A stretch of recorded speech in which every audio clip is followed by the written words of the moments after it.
आदाब बच्चों, आज का हमारा मौजू है नादान दोस्त। पिछली वाली वीडियो में हमने नादान दोस्त के रीडिंग की थी और उसके अल्फाज मायने पढ़े थे। तो इस वीडियो में हम इसके सवालात करेंगे। तो आइए शुरू करते हैं।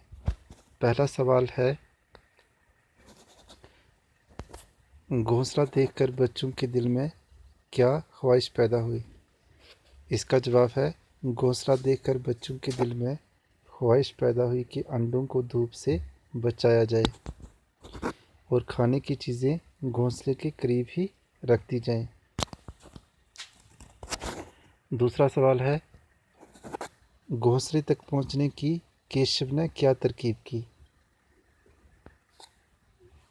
इसका जवाब है, घोंसले तक पहुंचने के लिए उन्होंने स्टूल पर चौकी रखी और इसके बाद केशव घोंसले तक पहुंचा।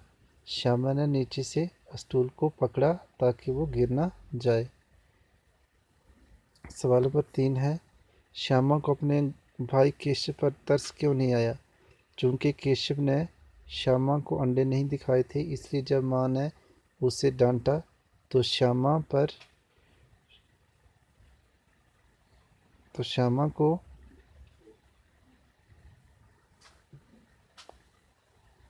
को केशव पर बिल्कुल तरस नहीं आया और इसने माँ से शिकायत कर दी कि भैया ने अंडों को छेड़ा था।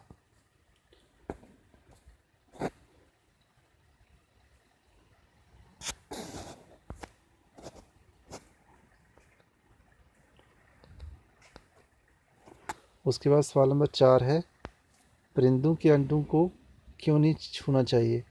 परिंदों के अंडों को छूने से वो गंदे हो जाते हैं और वो उन्हें छोड़ देते हैं, इसलिए उन्हें नहीं छूना चाहिए।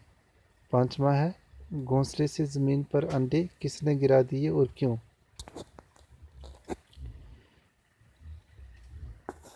चिड़िया ही ने अंडे ज़मीन पर गिरा दिए थे क्योंकि वो अंडे बच्चों के छेड़ने से गंदे हो चुके थे और इससे बच्चे नहीं निकलते। इसके बाद है खाली जगह।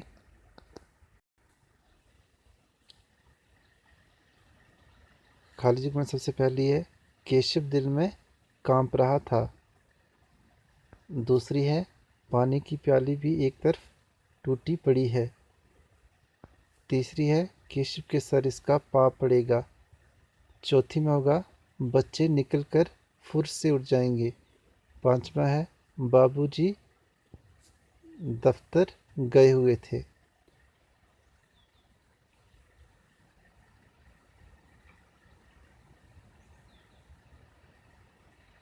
इसके जवाब नीचे भी लिखे हैं, आप यहाँ से भी देख सकते हैं।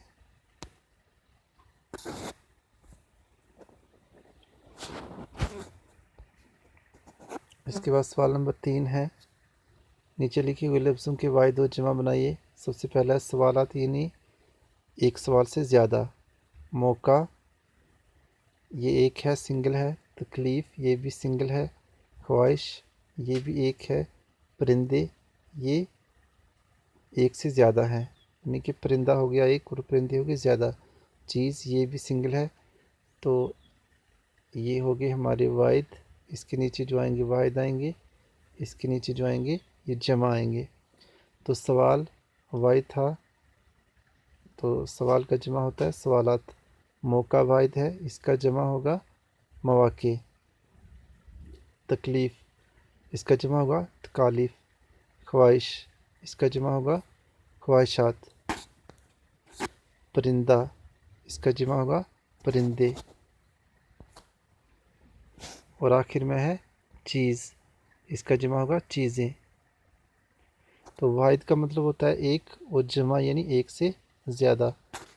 आखिर में है सवाल नंबर 4, कवायद की ज़बान में मुस्तक़बिल किसे कहते हैं? मिसाल भी दीजिए। कवायद यानी ग्रामर की ज़बान में मुस्तक़बिल किसे कहते हैं? कवायद की ज़बान में आने वाले ज़माने को मुस्तक़बिल कहते हैं, यानी कि जो आने वाला टाइम होता है जिसको इंग्लिश में हम फ्यूचर टेंस कहते हैं, उसे उर्दू में हम मुस्तक़बिल कहते हैं। इन जुमलों में आने वाले ज़माने में किसी काम के किए जाने के बारे में बताया जा रहा है। जैसे मैं उतर आऊँगा, तो तुझे दिखा दूंगा। बच्चे भूख के हैं, बच्चे भूख के मारे चूं चूं करके मर जाएंगे, अम्मा जी से कह दूंगी। तो ये कुछ जुमले थे, कुछ सेंटेंसेस थे। इनके आखिर में अगर हम देखेंगे तो गा, गे, गी आ रहा है। तो ऐसे जुमले, ऐसे सेंटेंसेस जिनके आखिर में गा, गे, गी आता है, उनको हम उर्दू में मुस्तक़बिल कहते हैं। इसके बाद आगे सवाल है, सवाल नंबर 5।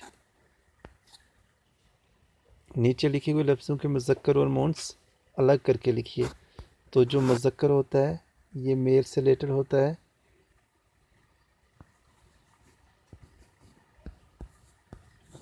मेल से रिलेटेड होता है, और जो मुअन्नस होता है ये फीमेल से रिलेटेड होता है।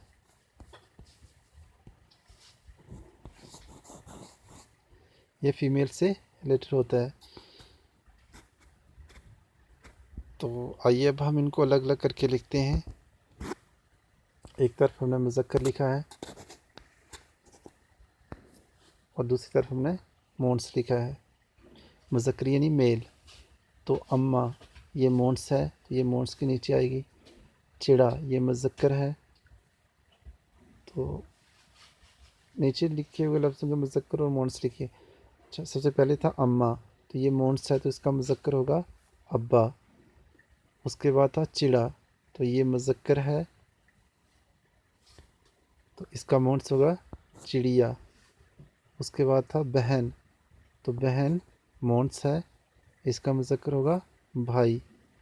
उसके बाद था बच्चा, तो बच्चा मुज़क्कर है तो इसका मुअन्नस होगा बच्ची।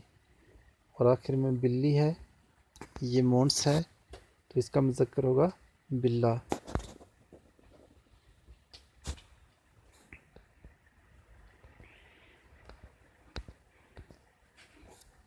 इसके बाद कुछ मुहावरे हैं और इनको जुमलों में इस्तेमाल करना है। ये सवाल नंबर 6 है हमारा, ये ऊपर थोड़ा कट हो गया है। मैं सबसे पहले है, चेहरे का रंग उड़ जाना, भीगी बिल्ली बनना, फुर से उड़ जाना, दम रोकना, सुध ना रहना। सबसे पहले मुहावरा है चेहरे का रंग उड़ जाना। तो सांप को सामने देखकर उसके चेहरे का रंग उड़ गया। भीगी बिल्ली बनना, पुलिस के सामने बड़े बड़े बदमाश भी भीगी बिल्ली बन जाता है। बड़े बड़े बदमाश भी भीगी बिल्ली बन जाते हैं होगा यहाँ पे। फुर से उड़ जाना, जैसे चिड़िया के बच्चे बड़े होते हैं वो फुर से उड़ जाते हैं। दम रोकना, मेरा फंदा क्या लगा, मेरा तो दम ही रुक किया। यहाँ पर रोक लिखा है, यहाँ पर रुक होगा, ऐसे करके और ऐसे रुक गया।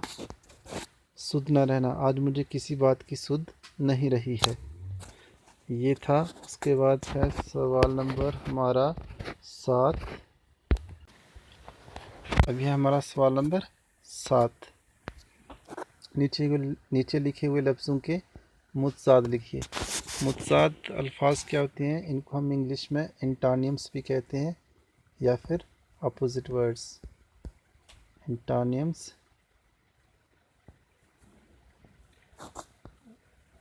एंटोनिम्स या फिर अपोजिट्स।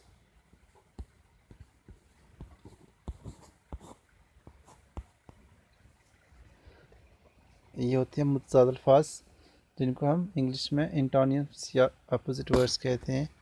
तो सबसे पहले है धूप, ये लिखा है हमने लफ्ज़, ये लिखा है इसका मुतज़ाद, यानी कि इसके नीचे लफ्ज़ हैं, आगे इनके उल्टे लिखे हैं। सबसे पहला है धूप, धूप का होगा छाँव, तकलीफ़ का होगा आराम, सज़ा का होगा जज़ा, पाप का होगा पुण्य, और इसके बाद है जवाब, जवाब का होगा सवाल।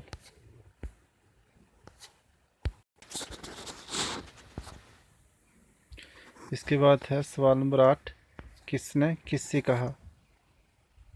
ज़रा हमें दिखा दो भैया कितने बड़े हैं। तो ये श्यामा ने केशव से कहा। उसके बाद जा दाना और पानी की प्याली लिया, ये भी केशव ने श्यामा से कहा।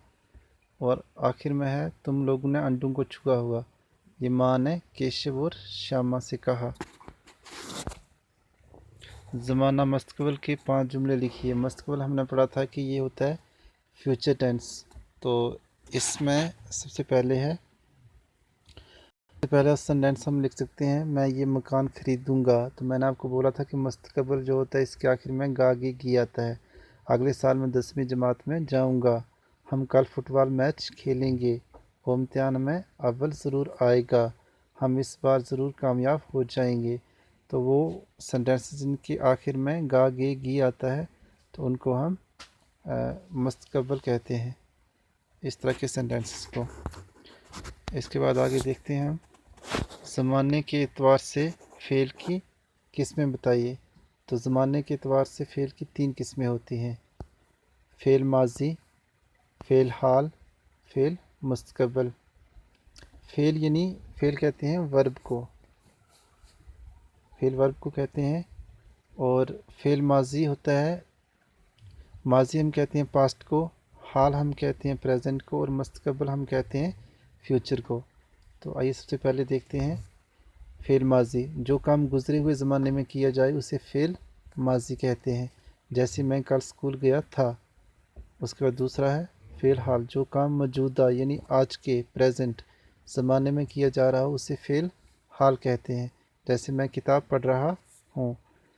फ़ेल मुस्तकबिल। जो काम आने वाले ज़माने में किया जाएगा उसे फ़ेल मुस्तकबिल कहते हैं। जैसे मैं कल आगरा जाऊँगा। तो स्टूडेंट्स, इसी के साथ ही हमारा नादान दोस्त वाला जो लेसन है वो कंप्लीट होता है। और अगर इन वीडियो से आपको कुछ फ़ायदा हो रहा है तो चैनल को सब्सक्राइब ज़रूर करें और वीडियो को लाइक करें, शेयर करें।